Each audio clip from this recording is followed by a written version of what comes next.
Hi there and welcome to the first monthly update video for Victoria 3. My name is Sanna and I'm part of the community team for Victoria, and this month we're going to talk about some of the core economy features of the game. We're going to start off by talking about POPs. So POPs are collections of people in Victoria. In any given state, in any given workplace, those people that share the same culture and religion and do the same profession, they are collected into a single unit called a POP. For every single POP, we simulate details such as their wealth, their size, and their size broken down into workforce versus dependents, how many of them are loyalists or radicals, how many of them are literate. Everything you change about your society will have some sort of an effect on the POPs. All those details that are simulated about them will shift in reaction to the changes in your society. For example, if you were to provide them with education, their literacy will grow up, which will in turn increase their qualifications, which will enable them to pick up more advanced jobs in their workplaces. Similarly, if the price of a good increases in your market, those people that need to buy it will have to spend more of their paycheck on that. And this will mean that their wealth level will decrease, which might cause them to become more and more disgruntled. The most basic profession a POP can have is that of a laborer. Other than that, they can have many professions, including being an engineer, being an aristocrat, being a machinist, or a clerk maybe. An important detail that we keep track of POPs is that how their size is divided between the workforce and the dependents thereof. Only that part of a POP size that is considered part of the workforce can gain employment in the industrialized buildings of your nation. It all boils down to the POPs, it seems. And now we move on to capacities. So capacities are generated currencies, but they don't accumulate over time. Instead, you have a continuous production and a continuous consumption of a certain capacity. So for example, for bureaucracy, you generate bureaucracy by constructing government administration buildings that employ bureaucrats and clerks to work there who also consume paper, all at your dime. And in return, they provide you with some bureaucracy. You need this bureaucracy in order to tax the people in your incorporated states, and also provide institutions that give some sort of support to the POPs or help you run the country. So a very different kind of currency that still works in a similar way is authority. Authority represents not the reach of your state necessarily, but your head of state's personal power and ability to enforce that power onto the population. So authority is generated by your laws. So the ruler might say, this estate is a very nice place for you to move to, which will increase the migration attraction of that state. Or we need to boost production in this part of the country, and that will have that sort of effect. You can also use authority for a number of other things that affect the economy of the country. So, for example, you can tax specific goods. It's another very prominent way of doing it, or embargo certain goods. The amount of influence that you have available comes from your power rank, which is indirectly a result of your prestige. And you get prestige from a number of sources, for example, being a top producer of certain goods, or being a very powerful economic force, or a very powerful military force. All of these things sum up into a prestige score, which is compared to other countries and then determine your rank. That determines the amount of influence you have available to spend. And now on to another interesting topic and a very important feature in running a nation: buildings. Victoria 3 is divided into states. Even though we have smaller areas that make up states, the state is the main gameplay element that you interact with on the map. Buildings appear in the states, and that is where your POPs go to work. Buildings have rather complex hiring simulation in order to gain employees to work in them. Obviously, whatever that building is producing is going to be dependent on how fully it has been able to fill its employment. Now, POPs will be able to choose to be employed somewhere depending on the wages that that building offers. And the building in turn will be able to shift the wages that it offers up and down based on its profitability.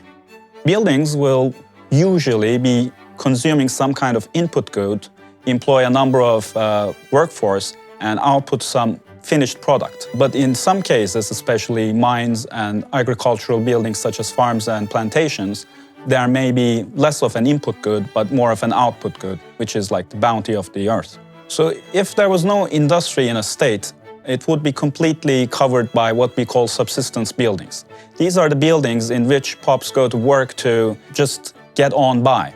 They do not produce any meaningful industrial goods, and you do not need to, as a player, construct them. But as you construct agricultural or industrial buildings in a state, those subsistence buildings will begin to disappear and be replaced by these more profitable and more meaningful buildings. Among these buildings that you construct in your states, some of them are considered urban buildings, and they provide an effect called urbanization. As there's more and more urbanization in a state, another type of building will appear in there. It's called the urban center, and it's going to grow as you have more and more urban buildings. The urban center itself will provide services that are required by the POPs that are considered to be living in the urban part of your state. Government buildings are usually also urban buildings, but the important distinction here is that they're considered to be owned by the government, which means that they enjoy some benefits such as better access to employment and recruitment, but any deficit in their budget is going to be paid out of the government's pocket. Any building that is not considered a government building is considered privately owned, unless you enact some different economical laws, that is. These buildings have produced their profit, which they pool in their cash reserves, and once that is full, those POPs that are considered the owners of those buildings will begin to withdraw dividends from the profits of the building, which will make them wealthier and wealthier. Development buildings can be both private and government owned, and they provide some non-industrial benefits such as a transportation system or an army for the country. We mentioned the use of goods, but what are goods? Here's Mikael telling us a bit about that.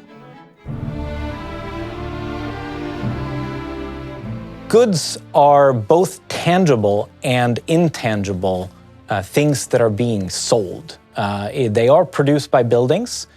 So as an example, coffee might be produced in a coffee plantation, or groceries are produced by taking grain or fish and processing it through a food industry.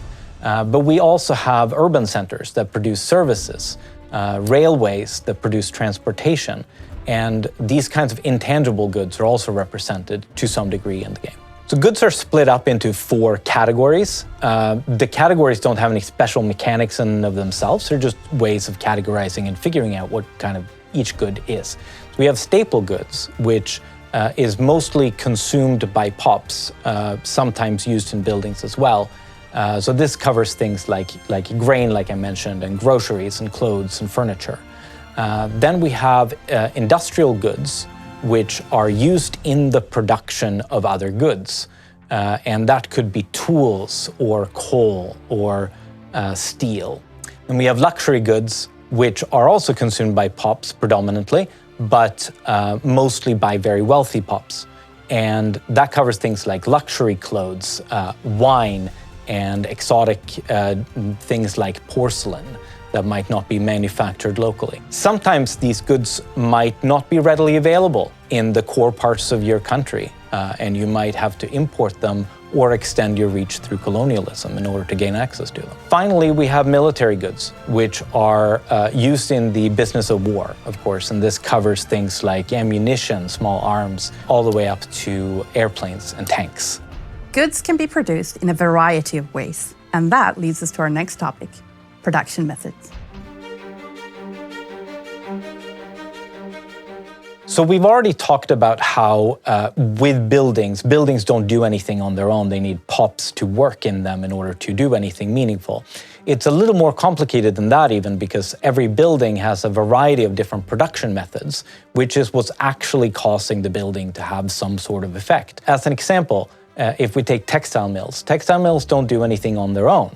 The production method of producing some clothes takes an input of fabric and outputs some clothes, and in the process employs some people, for example, laborers in this case, maybe some machinists. But there are multiple different production methods in a building. So you might decide that I also want this textile mill to produce some luxury clothes. As a result, that will create some job opportunities for some shopkeepers to hawk these clothes and also divert some of the basic clothes production into luxury clothes production, in addition to silk, which is also required in order to make this happen. So you can configure and customize your buildings in all kinds of different ways in order to have different effects. So production methods are uniquely scripted on each building, and although they can have certain aspects in common, like electricity or railroads or other things that are used by different industries, they are unique to the building and can have unique properties on each building. And we'll limit ourselves design-wise in the game to exactly what production methods do. They have some effects outside of the goods inputs and outputs, but we usually just do labor and mortality or something like that for nitroglycerin and similar dangerous production methods. But from a modding standpoint, these are handled through modifiers, and these are the same modifiers that are used to do anything else in the game, from the political system to the economics to anything. So production methods from a modding standpoint could do almost anything. Production methods are totally free-form in how they are scripted, but in the game we found it useful to group them into 4 main categories. So there's a base category that produces, that's the sort of base output of the building. So for textile mills, that will be consume fabric, produce clothes. Then we have a refinement method, which lets you trade one of those base outputs for a more refined version of that. So in this case, it will be basic clothes plus silk means luxury clothes. Then we have automation processes, which consume some industrial goods, but let you operate the building without a lot of the previous unqualified workforce. So for example, once you invent dough rollers in food factories, you don't need to employ as many laborers, but you might need some additional tools in the process. And then finally, we have the ownership category, which determines who owns the building and who gets paid dividends from the excess profits that the building has available. And this is driven by laws and is crucial for how the economy of your country works going forward throughout the ages. And that's all for this monthly update video, but we'll be back again next month with more. And until then, make sure to follow us on Twitter and Facebook to stay up to date.